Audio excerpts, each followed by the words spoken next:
আজ এক্সপ্লেন করছি মারাত্মক এক crime thriller Korean movie the gangster, the cop, the devil. ভিডিওটা হতে যাচ্ছে অস্থির লেভেলের, তাই একটি লাইক দিয়ে বসে পড়ো আজকের মুভি এক্সপ্লেন দেখার জন্য। মুভি শুরুতে আমরা রাতে সিউল শহরের রাস্তায় একটি সাদা গাড়িকে চলতে দেখি। রাস্তায় চলা অন্যান্য গাড়ির মতোই গাড়িটি স্বাভাবিক ভঙ্গিতেই চলছিল, কিন্তু কিছু দূর যাওয়ার পরেই গাড়িটা একটা কালো গাড়ির পিছু নিতে শুরু করে এবং হঠাৎ স্পিড বাড়িয়ে গাড়িটাকে প্রচন্ড গতিতে আঘাত করে বসে। এটা দেখে গাড়ির ড্রাইভার নেমে এসে তার গাড়ির অ্যাক্সিডেন্টের ছবি তুলতে থাকে। তখন সাদা গাড়িটার ড্রাইভারও নেমে গিয়ে গাড়িটার মালিককে জিজ্ঞেস করে কেন সে গাড়ির ছবি তুলছে। লোকটা জবাব দেয় গাড়ির ইন্স্যুরেন্স ক্লেম করার জন্য অ্যাক্সিডেন্টের পর ছবি তোলা দরকার। কিন্তু হঠাৎ মুখ ঢাকা লোকটা কিছু না বলেই পিছন থেকে গাড়ির মালিককে চাপটে ধরে আর মুহু ছুরির আঘাতে সেই লোকটাকে নৃশংসভাবে হত্যা করে বসে। অবশেষে লোকটাকে মুষ অবস্থায় ফেলে রেখে কিলার তার নিজের সাদা গাড়িটি চালিয়ে সেখান থেকে চলে যায়। পরের দিন সকালে এই ঘটনা সারা শহরের নিউজের হেডলাইনে আসে। এই মার্ডার কেসের তদন্ত করতে দুজন পুলিশ কপকে পাঠানো হয়। সেই মার্ডার স্পটে যাওয়ার সময় তারা দেখতে পায় রাস্তার পাশে একটি ক্যাসিনো টাইপ জায়গার সামনে কিছু লোক নাচানাচি করছে। এরা আসলে একটি মাফিয়া গ্যাংয়ের সদস্য, যারা এখানে জুয়ার আড্ডা চালাতো। গাড়িতে থাকা দুজন পুলিশের মধ্যে তাই সুক নামের অফিসার এই গ্যাংস্টারদের আড্ডাটাকে চেনে, তাই সে এই ইনভেস্টিগেশন ছেড়ে আগে চলে যায় এই সব খুচরো ক্যাসিনো লোকদেরকে একটু শিক্ষা দেওয়ার জন্য। সেখানে ছোট্ট একটা পুলিশি অভিযান চালিয়ে এক ছোকরাকে ধরে নিয়ে এসে চলে যায় তার মেইন কাজের জন্য। আসলে তাইসুক প্রতিনিয়তই এই গ্যাংয়ের উপর নিজের ক্ষোভ ঝাড়ে, কারণ সে জানে এই গ্যাংকে ধরার মতন তার কাছে কোনো প্রমাণ নেই, তাই নিজের চালামিরাতে সেই সব করতে থাকে। অন্যদিকে এই গ্যাংয়ের গ্যাংস্টারের নাম হলো জ্যাং ডং, মানে আমাদের সবার প্রিয় ডন লে। জ্যাং ডং তখন তার নিজের আস্তানায় বক্সিং প্র্যাকটিস করছিল। এই অবস্থায় তার একজন সাগরেদ এসে জানায় তার ক্যাসিনো আড্ডায় এক পুলিশ এসে হানা দিয়েছে। ডংসু তখন তার প্র্যাকটিস বন্ধ করে পাঞ্চিং ব্যাগটা ফ্লোরে ফেলে দেয়। সেটা খুলতেই দেখা যায় ভিতরে আস্ত এক কালো, যার উপরে জ্যাং এতক্ষণ ধরে বক্সিং প্র্যাকটিস করছিল।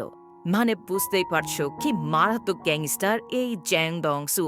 তবে এমন পুলিশ অভিযানে সে বিচলিত নয়, কারণ পুলিশের সব অফিসাররাই মোটামুটি তার পকেটে। তাই সে এক অফিসারকে কল দিয়ে ছোট্ট করে জানিয়ে দেয় যে এমন করে যদি বারবার পুলিশ আনা দেয় তাহলে তার আয়ের পথ সে বন্ধ করে দেবে। এদিকে তাইসুক পৌঁছে যায় সেই ক্রাইম সিনে আর সেখানে গিয়ে নিজে পরীক্ষা করতে থাকে। সেখানে গিয়ে সে জানতে পারে লোকটা মারা গেছে মাত্র ৩-৪ ঘন্টা আগেই, আর তার মৃত্যুর প্রধান কারণ হলো অতিরিক্ত রক্তক্ষরণ।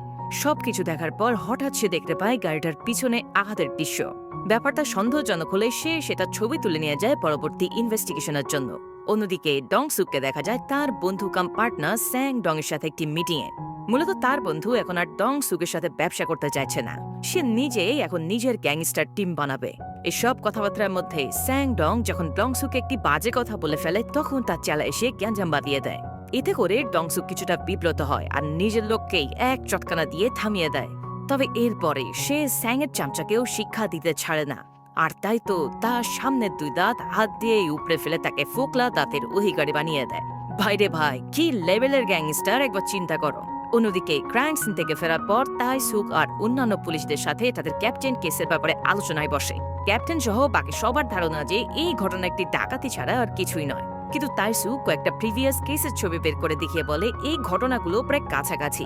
তার সন্দেহ অনুযায়ী এই মার্ডারকারী ব্যক্তি একজন সিরিয়াল কিলার, কিন্তু ক্যাপ্টেন সহ বাকি কেউই তার কথায় পাত্তা দেয় না।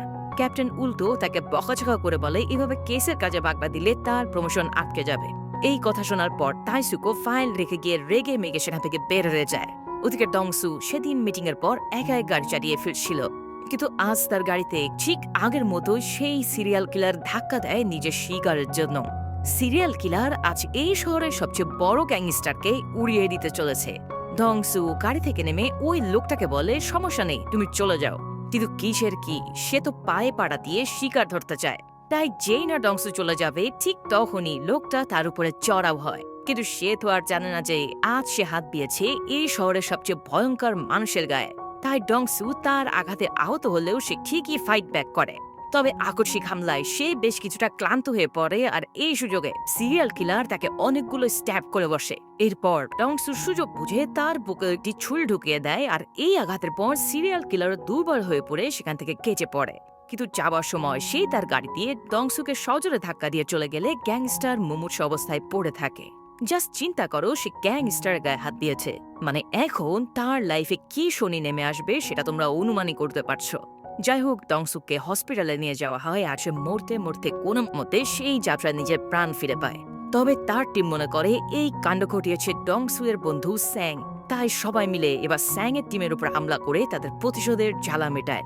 এরপর ডংসু কিছুটা সুস্থ হলে সে বলে তার মনে হয় না যে তাকে হিট করেছে সে কোনো গ্যাং মেম্বার, কারণ তার অ্যাটাক ছিল একদম নন প্রফেশনাল ও উদ্দেশ্যহীন। কিন্তু সে কে আর কেন তাকে মারতে চেয়েছিল সেটা এখন তাকে বের করতেই হবে। ডংসু যদিও অন্ধকারে কিলারকে পুরোপুরি দেখতে পায়নি, কিন্তু সে কিলারের গাড়ির নাম্বার ঠিকই মনে রেখেছিল। ডংসু তার ছেলেদেরকে সেই নাম্বার লিখে দিয়ে গাড়ির খোঁজ করতে বলে। এর পরপরই হসপিটালে তার সাথে দেখা করতে আসে পুলিশ অফিসার তাইসুক, কারণ এই পুলিশ তার পিছনে সবসময় আঠার মতো লেগে থাকে। সে ডং এর কাছ থেকে এই হামলার ব্যাপারে ডিটেলস জানতে চায়, কারণ এত বড় গ্যাংস্টারকে হাত দেওয়া তো আর চারটেখানি কথা নয়। কিন্তু ডংসু তাকে কোনোভাবে কোঅপারেট না করে বলে দেয় হামলাকারীকে সে নিজেই খুঁজে বের করবে আর নিজের মতো করে সে তার বিচার করবে। কোনো ইনফরমেশন না পেয়ে তাইসুক যখন বের হয়ে যায় তখন সে ডং এর গাড়ি চেক করে দেখতে পায় আগের ঘটনাগুলোর মতোই এই গাড়িতেও পিছন থেকে ধাক্কা দেওয়া হয়েছে। এই দৃশ্য দেখে তাইসুক শিওর হয়ে যায় যে ডংসুর উপরে হামলা করা ব্যক্তিও সেই সিরিয়াল কিলারটাই। ফলে সে নিজেও এবার এই কেসটি আনঅফিসিয়ালি ইনভেস্টিগেশন করতে থাকে। পরের সিনে দেখা যায় সেই কিলার নিজের আস্তানায় ফিরে গিয়ে তার ক্ষত স্থানের ট্রিটমেন্ট করছে। তার কাছে ইনজেকশন সহ অ্যাডভান্স সব ইকুইপমেন্ট দেখে বোঝা যাচ্ছে যে সে আসলে একজন প্রফেশনাল সাইকো কিলার। এদিকে হসপিটালে ডংসুকের সাথে দেখা করতে আসে তার বন্ধু স্যাংডো। স্যাংডো ডংসুকের কাছে তার উপরে হামলা করার কথা পুরোপুরি অস্বীকার করে। এর পাশাপাশি সে তার লোকদের হসপিটালে খরচ চায়, কারণ ডংসুকের লোকেরা তার অনেকগুলো লোককে মেরে আহত করেছে। এছাড়াও সে যাবার সময় তাকে নিয়ে টিক্কারি করতে থাকে আর বলে, একজন গ্যাংস্টার হয়ে যদি আমি এভাবে মার খেতাম তাহলে কচু গাছের সাথে আমি গলায় দড়ি নিতাম। এসব শুনে ডং এর রাগ হলেও এই মুহূর্তে তার কিছু করার ছিল না। অন্যদিকে তাইসুক পুলিশ চিফের কাছে গিয়ে বারবার অনুরোধ করতে থাকে এই কেসটা তার হাতে হ্যান্ড ওভার করার জন্য, কারণ সে এখন কনফার্ম এই কাজগুলো কোনো সিরিয়াল কিলারের, আর এখন তার কাছে একজন উইটনেসও আছে যে হলো ডংসু। কিন্তু চিফ ডংসুকে ইন্টারোগেট করার অনুমতি দিতে চায় না।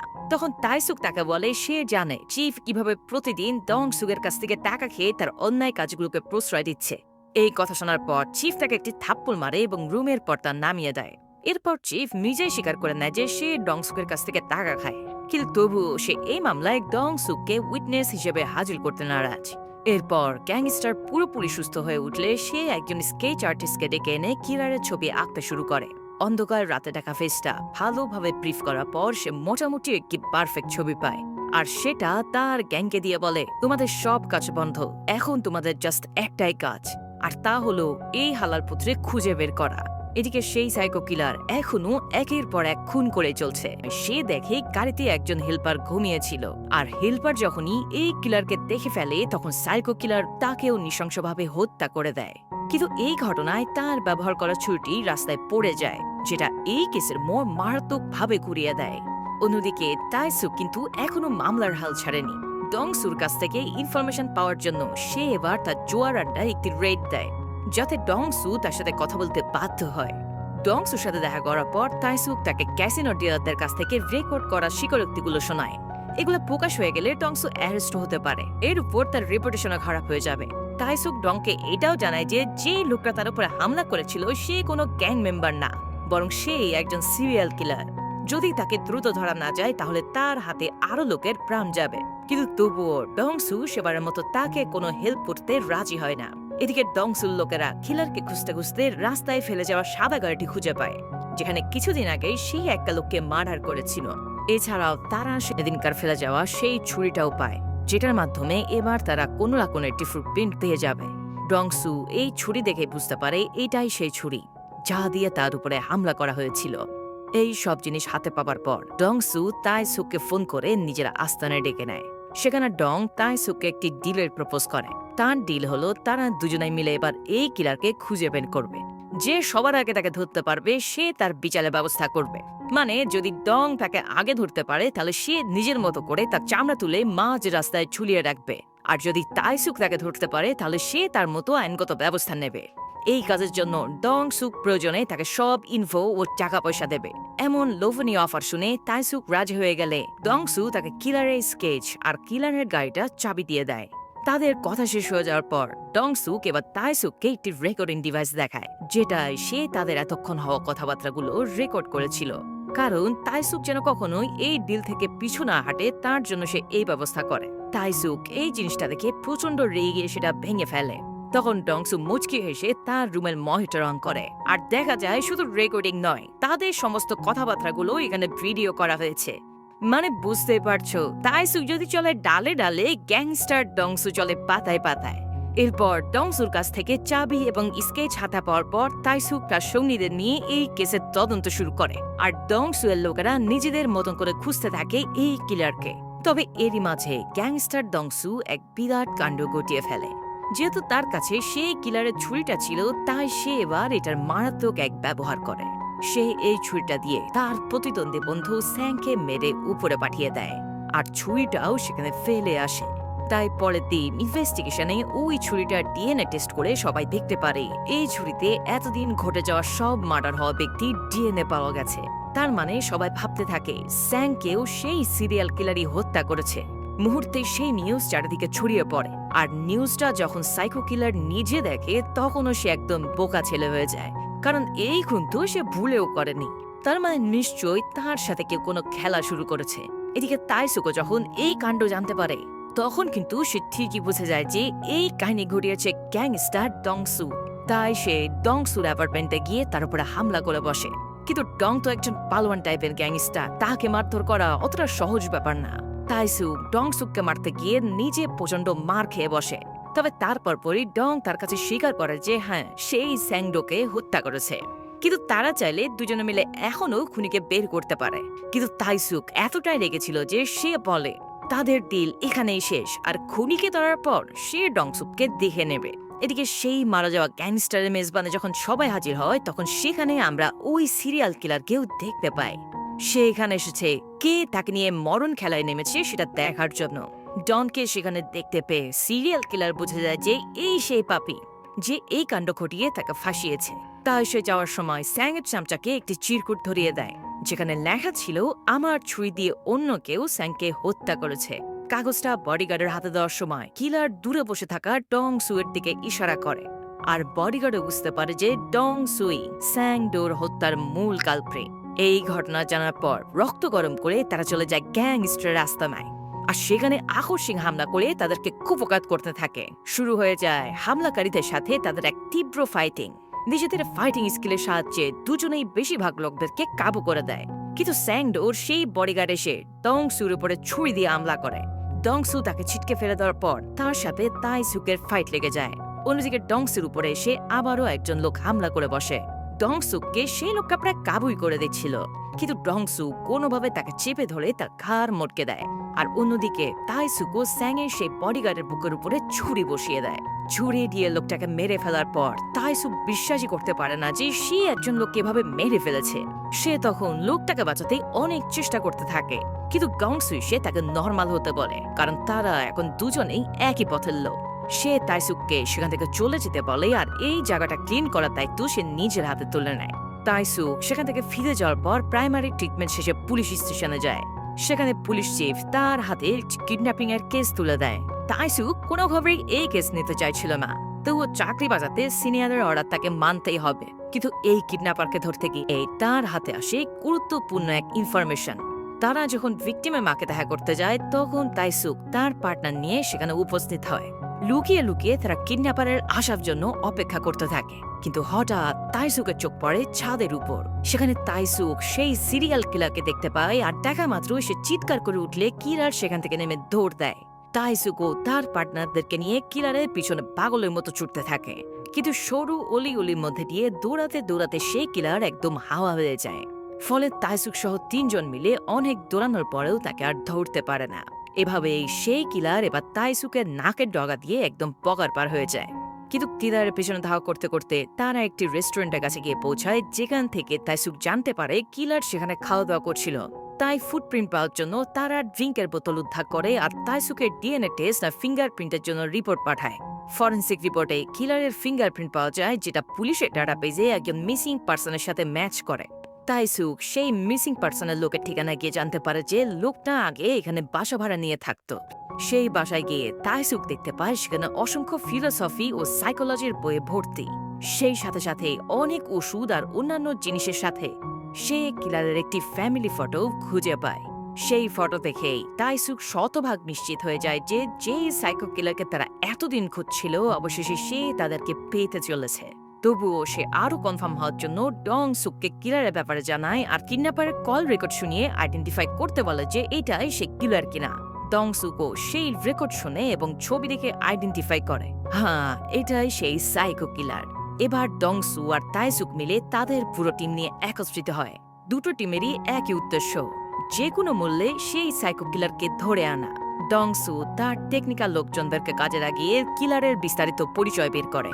কিলারের নাম হলো কাং গুয়াং হো, যে ছোটবেলা থেকেই তার বাবার অত্যাচার সহ্য করতে না পেরে একজন সাইকোপ্যাথে পরিণত হয়েছে। ছোটবেলায় তাকে প্রচন্ড অত্যাচার করার পর এতিমখানায় পাঠিয়ে দেওয়া হয়, আর এখন তার কাছের কেউ বলতে মা ছাড়া তেমন আর কেউই নেই। গুয়াংহো তার মাকে প্রতিদিন একবার হলেও ফোন করে, আর সেই ফোন নম্বর থেকে জানা যায় গুয়াংহো কোথা থেকে তার মাকে বেশি ফোন করত। এবার সেই জায়গাটায় ডংসু আর তাইসুকের পুরো দলবল নিয়ে তন্ন তন্ন করে তাকে খোঁজা শুরু করে, কিন্তু কোনো লোকের কাছে গুয়াংহোর তারা কোনো সন্ধান পায় না। কিন্তু তবুও দুই টিম এই সার্চ অপারেশন চালিয়ে যায়। এমন এক সকালে ডংসু যখন একটি বাস স্টপের সামনে তাইসুকের জন্য অপেক্ষা করছিল, সেই সময়টাই হঠাৎ বৃষ্টি শুরু হয়ে যায়। ডংসু তার পাশে একটি হাই স্কুল মেয়েকে ভিজতে দেখে তার নিজের ছাতা তাকে তুলে দেয়। এরপর পরেই সেখানে তাইসুক চলে আসে আর মেয়েটিও বাসে উঠে সেখান থেকে চলে যায়।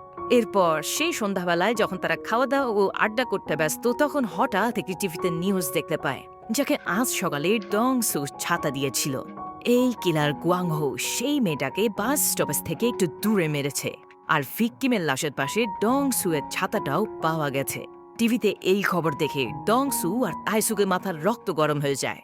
সাথে সাথে তারা নিজেদের দল বল নিয়ে সেই বাস স্টপ এরিয়ায় বের হয়ে পড়ে। যেই লোকেশনে মার্ডারটা হয়েছিল সেখানকার আশেপাশের লোকজনকে তারা জিজ্ঞেস করতে থাকে। এভাবে খুঁজতে খুঁজতে অবশেষে একটি হোটেলের তারা খোঁজ পেয়ে যায়, যেখানে সেই গুয়াংহো কিছু সময় ধরে রয়েছে। তবে সেই সময় তাকে তার রুমে পাওয়া যায় না, কারণ কিছুক্ষণ আগে সে রুম থেকে বেরিয়ে গেছে। তাই ডংসু এবং তাইসুকের লোকজনরা সবাই গলিতে ঘাপটি মেরে বসে ওয়াং হু আসার জন্য অপেক্ষা করতে থাকে। অবশেষে তাদের সামনে ধীরে ধীরে গাড়ি চালিয়ে এসে হাজির হয় গুয়াংহো। কিন্তু সে এতটাই চালাক যে আশেপাশে দাঁড় করানো গাড়ি আর বিল্ডিং এর উপর ঘাপটি মেরে থাকা লোকজন দেখে সে বোঝা যায় যে তাকে ধরার জন্য এখানে তারা ওত পেতে আছে। তাই নিজের গাড়িটা নিয়ে দ্রুত বেগে সে সেখান থেকে বেরিয়ে পড়ে। সাথে সাথে ডংসু এবং তাইসুকও নিজের গাড়ি নিয়ে ধাওয়া শুরু করে। রাস্তার সেই সরু গলিপথগুলোর মধ্যে দিয়ে এতগুলো গাড়ি ঠিক মতো চলতেই পারে না। এর জন্য তারা আশেপাশের সব জিনিসপত্রগুলোকে ভেঙে চুরি দিয়ে কোনো মতো গাড়ি চালাতে থাকে। ডংসু আর তাইসুক এক পর্যায়ে দুই দিক থেকে গুয়াংহোর গাড়িতে ধাক্কা মারে, আর তাইসুক তাকে বারবার চিৎকার করে গাড়ি থামাতে বলে। কিন্তু গুয়াংহো তারপরেও কায়দা করে ড্রিফট মেরে সামনের দিকে এগিয়ে যায়। গাড়ির তাল সামলাতে না পেরে তাইসুক একটি হোটেলের এক পাশের অংশ গাড়ি দিয়ে পুরোটা উড়িয়ে দেয়। এরপরেও গুয়াংহো আর তাদের মধ্যে এই রেস চলতেই থাকে। অবশেষে একটা 3 রাস্তার মোড়ে এসে 3 দিক থেকে 3 গাড়ি প্রচন্ড এক সংঘর্ষ হয়। সবকিছু থেমে যাওয়ার পর ডংসু গাড়ি থেকে নেমে দেখতে পায় ইতিমধ্যে গুয়াংহো সেখান থেকে পালিয়ে গেছে। গুয়াংহো ততক্ষণ আহত অবস্থাতে গাড়ি থেকে নেমে দৌড় মেরেছে। এই দৃশ্য দেখার পর তাইসুক সহ সবাই মিলে তার পিছনে ধাওয়া শুরু করে। কিলার গুয়াংহো পাশের একটি শুনশান অন্ধকার গলিতে ঢুকে অদৃশ্য হয়ে যায়। ডংসু আর তাইসুকও তাকে সেখানে খুঁজতে থাকে। হঠাৎ ডংসু পিছন থেকে তার সহকারী ওয়াংসু এর মারাত্মক চিৎকারের শব্দ শুনতে পায়। আসলে অন্ধকারের সুযোগ নিয়ে গুয়াংহো ওয়াংসুকের উপরে ঝাঁপিয়ে পড়ে তাকে ছুরি দিয়ে আঘাত করতে থাকে। ডংসু সেখানে আসার আগেই ওয়াংহো তাকে ইচ্ছামতো কুপিয়ে সেখান থেকে পালিয়ে যায়। ডংসু এসে সিঁড়ির উপরে মৃতপ্রায় অবস্থায় তার অ্যাসিস্ট্যান্ট দেখতে পায়। ওয়াংসু আঙ্গুল দিয়ে দেখায় গুয়াংহো কোন দিকে গেছে। এটা জানার পর ডংসু সেদিকে হাঁটা দেয়, আর তাইসুকও পিছন থেকে সিঁড়ির দিকে আগাতে থাকে। ডংসু ধীরে ধীরে হাঁটতে হাঁটতে একটা সময় বারের মধ্যে পৌঁছে যায়। প্রথমে সে গুয়াংহোকে ভেবে একজন ভুল মানুষকে ধরে, কিন্তু পরে অন্য একটা রুমে সে গুয়াংহোকে দেখতে পায়। ডংসু পাশে বসে থাকা মেয়েগুলোকে সরে যেতে বলে এবং প্রচন্ড লাথি দিয়ে রুমের দরজা ভেঙে ভিতরে প্রবেশ করে। তারপর দরজার নিচে গুয়াংহো চাপা পড়লে ডংসু দরজার উপর দিয়ে তার মুখে একে পড়ায় ঘুষি মারতে থাকে। এমন মারাত্মক ঘুষি খেয়ে গুয়াংহোর মুখের নকশা পুরোই চেঞ্জ হয়ে যায়। ডংসু এর পর গুয়াংহোকে মাটিতে টেনে হিঁচড়ে সেখান থেকে বের করে নেয়।